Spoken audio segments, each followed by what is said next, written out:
When you're a child, you don't know about love making. When you reach manhood, your body tells you to be fruitful and multiply.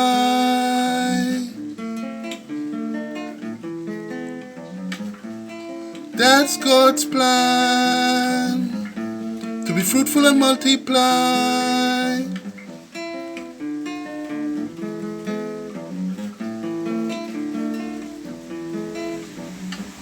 You were in Adam nature.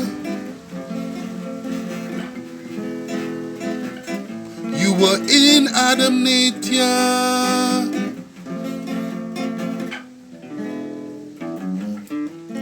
Then you accept Christ. Then you accept Christ. And then you die.